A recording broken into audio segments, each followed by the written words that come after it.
But we're talking with Michael Fields, Executive Director of Colorado Rising Action. Now, the reason I wanted to have you on here is there is some stuff going on behind the scenes that just hasn't really hit the papers as hard as it probably should have. It isn't part of our discussions, but it's conversations that could have a huge impact on the state of Colorado. Now, one of the things that everybody knows that listens to Dan's show is that we have a taxpayer Bill of Rights. It's one of the great things in our Constitution that keeps us from becoming a California or some other incredibly debt-ridden state and keeping state government from blowing up. But once again, the legislature has gone out of its way to try to craft a ballot measure that would blow up a portion of TABOR, and it's called Proposition CC. And what it seeks to do is to change that portion of the Constitution that mandates that government give back all the extra tax dollars it's not entitled to us.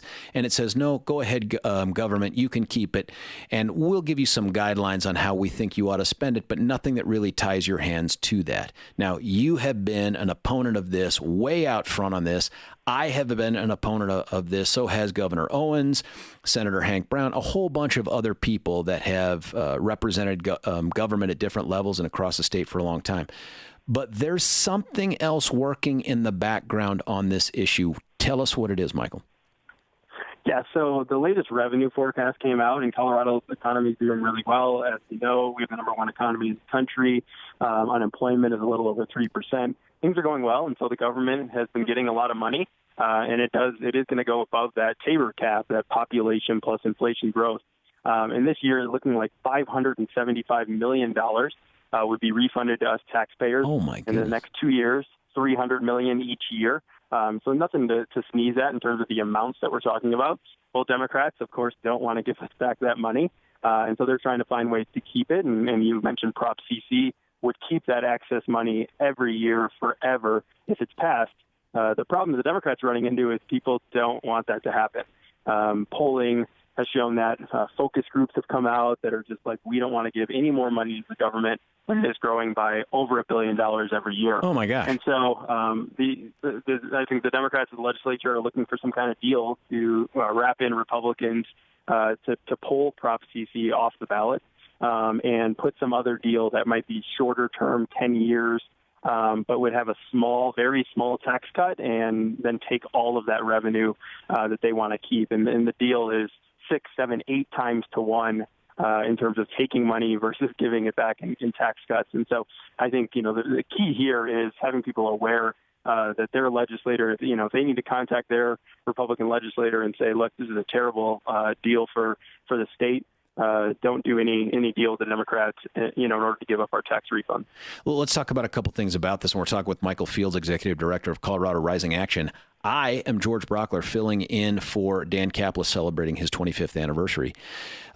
There's some stuff that the legislature has done to kind of engage in trickeration with voters when this thing gets into the ballot. First off, in order to put it onto the ballot as a referred measure, it doesn't require the signature of the governor. Is that fair? That's correct. And it passed through both the House and the Senate. How many Republican votes were there to put this on the ballot? There was 1. So 39 out of 40 Republicans voted against taking away your refunds forever. Now, that's enough, by the way, for them to claim bipartisan support, even though it's just the one. But something else that was interesting that you talked about before, and that was the idea that the language that they get to use in this referred measure, that taxpayers and voters are going to read when they make a decision, that doesn't have to pass the truth test. And it doesn't have to be filtered through a normal board, like if you and I put something on the ballot. Tell us about that. Yes, the title board is something that we have to go through as citizens. If we collect signatures, we want to put something on the ballot. You have the Attorney General, you have Secretary of State, and one other person that are on this title board in order to say, yes, this language is acceptable or it is not. The legislature can put whatever language they want on there. The only thing that we can do if we want to challenge that language is to go to the Supreme Court, which we know the Supreme Court is unlikely to come up with a fair ruling on that. But basically, this allows the legislature to say stuff like, without raising taxes and to better fund schools and roads. They can make it as flowery and as good as they want it to be to try to trick people into saying, no, this is actually taking away your refunds. It is a tax increase. They don't say that at all. And this would be similar. If they pull Prop CC off and put some other ballot issue on, it's gonna sound a lot better than it actually is. Now, fair to say, when they say without raising taxes, that is just flat false. Well, if you think about it, if you take more money, keep more money, and spend more money as the government, that is raising taxes. And so, this money would otherwise come back to us for next year, $575 million. They're not going to send it back to us. They don't want to, and they're going to keep it and spend it. That's a tax increase to any normal person. Yeah, and this is probably not a perfect analogy, but it feels like if I go and buy something for $15 at 7-Eleven, and there isn't a lot, by the way, for $15 at 7-Eleven, and I hand the guy a $20 bill, I've in essence at that point overpaid for that product. If they then say, I'm not giving you your change back, it feels like they've increased the cost. They've increased my obligation without my consent. That would be like the tax thing as well. Now, when you talk about how they're going to negotiate, whether they're going to substitute something else, what's the vehicle that they can do that? They can't just get together and mail something in and say, hey, we've changed our minds. What's the process? So they would have to call a special session. The governor would call the special session. And that's for free. The special session doesn't cost anybody any money. $25,000 per day. Oh, my goodness. So to pass a bill through, you need at least 3 days. So you're talking at least $75,000 to get everybody back into the Capitol in order to do this. And they would have to vote in both houses to pull the ballot issue, Prop CC, off of the ballot and then come up with a new 2 bills. One would be to refer it to the people. The second one would be how to spend that money. They would have to pass those bills. And they need to do it in a short period of time because the Blue Book, the information that we get before the election is coming out. It's starting printing in a few weeks. So if this happens, if a special session happens, it'll be within the next couple of weeks here. Now, do you expect there to be some Republican support for this kind of trickeration and shifting in the language that they're going to propose for the ballot? I think they're trying to. I think there's a lot of efforts, to kind of counteract that too. With the legislature saying, why would you take an 8-to-1 tax increase to tax cut deal? They're nowhere in the ballpark of where they need to be in order to make a deal that would make sense for Republicans. Do a few, fall off and go with them. I don't know. But I think the key is that Democrats know that Prop CC is likely to lose. They're looking for some kind of lifeboat, and I don't think the Republicans should throw it to them. A face-saving measure too, right? Yeah. Frankly, I'd love to see it stay on the ballot as is and go down in flames the way I think Colorado would send it down in flames, just to send the message that, hey, move on. Find a different way to spend our money without trying to get into our pockets and take more of this. We're talking to Executive Director of Colorado Rising Action, Michael Fields. Now, Michael, I only have a few minutes left with you to talk about stuff, but I wanted to get your opinion, too, on some of the developments, the recent developments on somebody named John Hickenlooper. I don't know if you've ever heard of him. He used to be the governor of the state of Colorado. And at least at this moment, I haven't checked the internet in the last 30 seconds, he is a candidate for the Democrat nomination for president of the United States. Have you heard of this John Hickenlooper? I have. I think he used to be somebody. He was the governor here 2 terms and very popular. And I think a lot of people view him as successful, especially with how well our economy is doing. Whether or not he should get credit for that or not, I don't know. What I'd like to do, though, is to tease this. Can you stay through a break, by the way?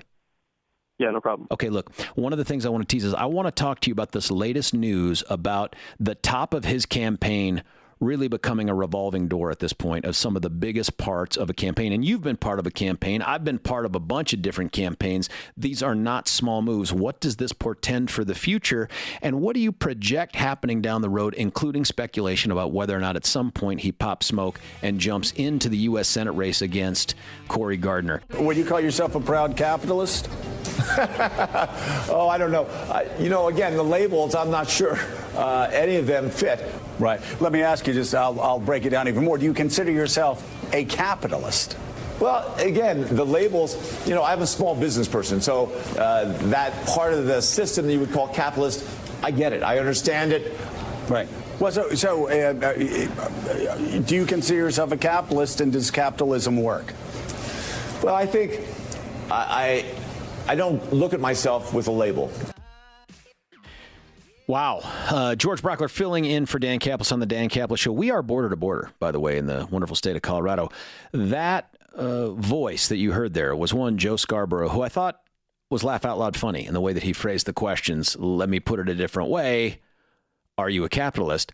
And the other voice was none other than the former 2-time governor of the state of Colorado, John Hickenlooper. And with that interview, launched himself into the presidential campaign for the Democratic nomination for president. I was going to say he launched himself into the sun.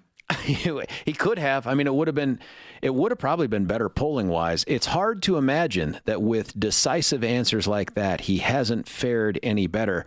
But things took a turn for the worse within the last 24 to 48 hours. And if you haven't been following them, the presidential campaign for Governor John Hickenlooper has had some significant changes. There are 5 staffers that are moving on. I think there's 3 or 4 of them that are the top people that you can imagine, including the campaign manager, the communications director, the digital director, and this one has to sting the most, man, the finance director. He didn't just leave Governor Hickenlooper's campaign. He took off for some guy named Robert O'Rourke, whoever that is, somebody from Texas, who is also flailing around down in single digits in the polling. Now, in the end of the last hour, we were fortunate enough to have on with us the executive director of Colorado Rising Action, Michael Fields, a Colorado kid who also graduated from the University of Colorado Law School. Go Buffs, as did I. And he talked to us a lot about what's going on with Proposition CC and this ongoing assault and trickeration with TABOR. But this is a guy who's plugged into politics as well. And I asked him to stick around if he was willing, and he said he was. Thank you to your wife, too, Michael, for letting us have this time during dinner. And I wanted to bring him up to talk to him about the Hickenlooper story as well. Michael, you still there? I am. Hey, sir, thanks. Now, you've been following this as well. We've even had some light conversations about it. What do you make of all this? Is this the kind of thing where you have a reorganization at this point, you get some new wind in your sails, and you take off, and you end up being super successful? Or is this a sign of a sinking ship? I think it's a sinking ship. And just when you were on the air, another person quit. So he has 6 staffers that have now left. And you mentioned one of them going to Beto's campaign. Beto's at 3% right now, so it's jumping from one sinking ship to another sinking ship. It's just a little higher in the water.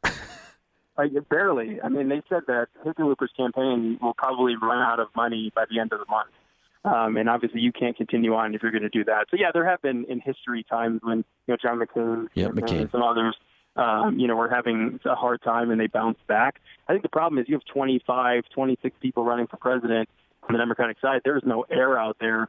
If you're not one of these top-tier people. And Hickenlooper didn't do anything in the one debate that he had in order to differentiate himself. He went from 1% to 0% after that. And so I don't think he makes the next debate stage. If you're not on the stage, your campaign ends pretty quickly. It sounds like he is polling at the same level that you are for president. Are you running? I'm not. I think there's plenty of people that are running. Michael Bennet is another one, though, that only is at 1%. Yeah, that's our U.S. Senator. He had a little bit better of a debate, I guess, but, he only got on the debate stage because the half of the people who had never heard of him, some of them said that they wanted the guy named Bennett, and so he got on the stage that way. Really? Who did they think they were casting their poll vote for? I don't know, and there's a lot of Bennetts out there. Could be the football guy, not sure, but William Bennett, the former Secretary of Education. Could have been him, Bill Bennett. Bill. Bennett's in bad shape too, and if you look at it, he's not getting much attention this week because Hickenlooper's staff is leaving, and the staff was telling him he needs to drop out and run for Senate. I just don't know if he's interested in doing that or he would have done it to start with. Now, that's interesting because in this same article that talks about Hickenlooper's campaign imploding, and I think the title of it's a Politico article, is Hickenlooper Campaign in Shambles. That seems a little judgmental. But nonetheless, it says that he came out and basically insinuated that it was his team that was keeping him from thriving, saying he said these campaigns are long, hard campaigns, and you don't always get it right with the first team. And that's when the insiders, the leak started, and they went to the media and said, that's not true. In fact, we've begged him to abandon this race and look for other endeavors. And I presume those endeavors are jumping into the U.S. Senate race on the Democrat side out here. Now, currently, I think Michael Johnston, who is a former state senator and took 3rd place on the Democrat side for governor, is running. Guy's a prolific fundraiser. There's a guy named Andrew Romanoff, former Speaker of the House, the state legislature, not a prolific fundraiser, but he's also in the race. I can't tell you who else is running. But if the governor, who has previously said, I don't think I'd make a good senator, and I think we all believed him when he said it, if he were to jump into this race, what does that race look like now? Well, I think he would be the front runner, obviously, given, the fact that a lot of these congressmen haven't gotten in. Perlmutter, Crow, and Goose, none of them have gotten in. And Johnson raising the most money, having probably the highest name ID of the people in that race. But I think Hickenlooper would jump to the top. I just don't know if he does it because, one, he doesn't want to. He said he would be bad at it. You look at, he's just never been in that position before. He's always been leading a company, mayor, governor. I don't know if he wants to fly back and forth for 6 years in order to be a U.S. senator in the minority. They're likely to be in the minority. So, but I think if he did get in that race, it would definitely be still a tough primary for him because a lot of these people aren't going to drop out. And, Mike Johnson has $3.4 million he's raised. So Hickenlooper would have to beat them in a time when he's talking about, socialism's bad. They don't like him. His base doesn't like him on oil and gas issues to start out with. So you would have some people that don't like that move. But then he has to go up against, one of the most well-funded, best senators in the country, Cory Gardner. It's not a cakewalk for him, and I think he's looking at that too. George Brockler filling in for Dan Kaplis. We have Executive Director of Colorado Rising Action, Michael Fields, on the line here. If you had to do a postmortem on a campaign that is still on life support at the moment, where did the Hickenlooper campaign go wrong? And I ask it in this context. This guy strikes me, and I've been here the whole time he's been here. I've been here longer than he's been here. He has been one of the luckiest guys in politics I've ever seen. He's had one arguably difficult race, and that was in 2014 when Beaupre was the Republican nominee, and it was a decent Republican year, the year that Cory Gardner won. But other than that, he has just been the luckiest fella running, whether it's the 2 times for mayor, when he ran for governor and the Republican Party imploded over the Dan Mays, Scott McInnes, Tom Tancredo thing. But now he's in a campaign at a level where, man, there's no room for gaffes. There's no room for mistakes. And the people that are in this race will kill to win. I mean, that's a little figurative, but kill to win. Where did the missteps begin, or where do you think the biggest hurt was on the campaign that kept him from really getting traction? I didn't really see a path for him to start with, knowing that there'd be a big field. I mean, he's somebody that if it's a one-on-one in a primary and you get to know him really well, and, obviously Colorado, elected him a couple times. And you're right, he was fortunate not having primaries, having weaker, general election candidate when things collapsed in 2010. But I think you played that interview, and out of the gate, he didn't really have a coherent message on this, and he was trying to avoid labels. And then a few weeks later, he jumped to being the anti-socialist, capitalistic, candidate in the Democrat Party. It just looked like, he's trying to find some kind of path, and it's not there. And I just don't think he has the personality within 5 minutes on a debate stage to really wow people, to come up with those one-liners. And so I don't think there was really a path, but I think looking at it, he had to have a clear strategy, running to the left when he's not that candidate, and then trying to run back to the right, knowing that the left is going to dominate this primary. They're going Green New Deal. They're going, ending private health insurance. Medicare for all, including illegal aliens. Yeah, I mean, it's just that how far left that field is. I didn't really see, especially with Biden, is seen as more the moderate person. I don't know if that's true, but I think he it wasn't his staff's fault. Let's put it that way. He's not a good presidential candidate. And when 6 people leave, blaming them doesn't make a whole lot of sense. Yeah, that's tough. The other thing, too, and we're talking with Michael Fields from Colorado Rising Action, George Brockler filling in for Dan Kaplis on the Dan Kaplis Show. The other part of this is I never really believed he was going to win. There's so many people on that stage that I look at them and I say they're trying to run to get just enough traction that when they're going to bow out, they can get some kind of a relationship going or a commitment to be Secretary of Partying Down or something like that. You know what I mean? Secretary of the Interior, Secretary of Education if you're Bennett or something like that. Like, I don't really believe they think they're going to be president. They're just really auditioning for another job. Does Hickenlooper bring anything to the table for a Kamala Harris or a Bernie Sanders or a Joe Biden or whomever administration? I think maybe, but I think he had to do better, or he has to turn things around a little bit right now because, if you're one of the first people out of the race, you're kind of forgotten about. If you can hang out on the stage for a while and people start thinking, well, if that person wins, maybe you could be a VP or you could be Secretary of Education or Commerce. I mean, I think there are, commerce-type jobs that Hickenlooper could get. I think that's what he would prefer than coming back and forth from Colorado. But I also think he did get into it thinking, I've been really fortunate in my political career. Why not try one more time and see if it happens? But it's a different ballgame up there running for president. Is there a secretary of like brew pubs or something like that? Is that maybe an undersecretary? One. I mean, I think they want to grow government a lot, and that could be a definite opening for him. Now, and I think he's more qualified. Same question now for Senator Bennett, who you pointed out is faring only slightly better. I mean, both of these guys are walking around with oxygen tanks. It's just Bennett's has more oxygen in it right now. Where does this guy go with the campaign? I think he is probably more likely to get a position, one, because being the superintendent of Denver Public Schools, somebody who could be a good pick for a Democrat for Secretary of Education. I think he is looking for an off-ramp from being senator. Secretary of Education could be one. Kamala Harris, ends up being the nominee.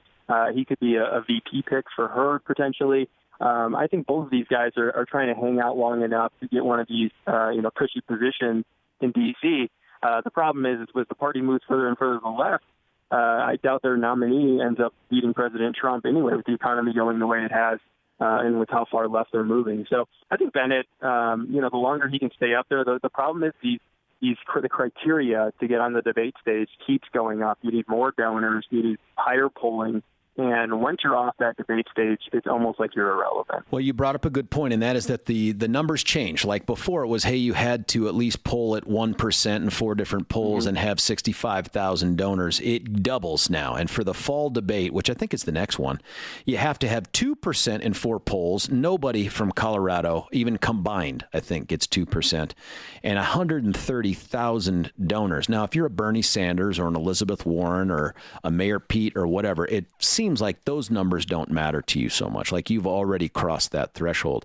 But if you're that next tier down, including Julian Castro and all these others, man, it seems like that stage is going to be a lot emptier. Yeah, I mean, it's going to happen quickly for a lot of them. And it's just too much. I mean, having 20 Republicans dealt with this a couple of years ago, having 20 people up on the stage or 10 on each of them in different nights, that's not, productive, and people aren't going to keep tuning into that. So I think, you're going to see, people that are doing well in these debates continue to rise in the polls, and then you're going to have that top tier of people and see, who can push through and create a message and a coalition of people. I just don't think our two here in Colorado are going to be a part of that. Is there anything we can do to encourage Marianne Williamson to continue on in this race and to get her the 2% and 130,000 donors? I mean, I'd be willing to give just to put her on the stage to have an opportunity to talk again. It was very entertaining. A couple of her answers were classics, instant classics. But I think there is a movement on Twitter to try to get her the amount of donors, at least, that she needs to get on. The polling, I think, is going to be a little bit tougher. But I was glad that she was up there. She was definitely different from a lot of these guys that looked very similar during the debate. So if you want to contribute to her campaign, I'm sure you can go and do that. I get the feeling as I watch her, she is very much like the anti-Trump, but I don't mean just anti-Trump. I mean, she, like, if Trump were a superhero and he were a Green Lantern, she would be Yellow Lantern. Do you know what I mean? Like, she has this opposite power. She's going to harness love. I hope she's wearing gloves when she does it, because it can get awfully messy when you're harnessing love. And then she's going to call up the Prime Minister from New Zealand. And I can't remember the exact words, but it was something along the lines of, we're going to declare war against you because we are the best country in the world for children, or something like that. I can't remember the exact words, but that was the gist of it. She just seems very much like that. Yeah, she was all about love and, had a positive spirit. I just don't think she's going to gain much traction given her policy answers. I don't think she was ready to be up there. But, I think some of these people, Yang was up there and her. I just don't think we're going to end up seeing them again. I do need her to stay on into the fall because I need to see the impressions of her done on Saturday Night Live. I mean, it's built for that. And if we're deprived of that, like by October, people may forget who she is. That's not fair to us. We deserve to have that opportunity to laugh at her, near her, and with her, if that's at all possible. Executive Director of Colorado Rising Action, Michael Fields, thank you for staying on with us 2 segments, sir. Thank you very much. We'll have you on again, of course, as often as you want to be on. Thank you, sir.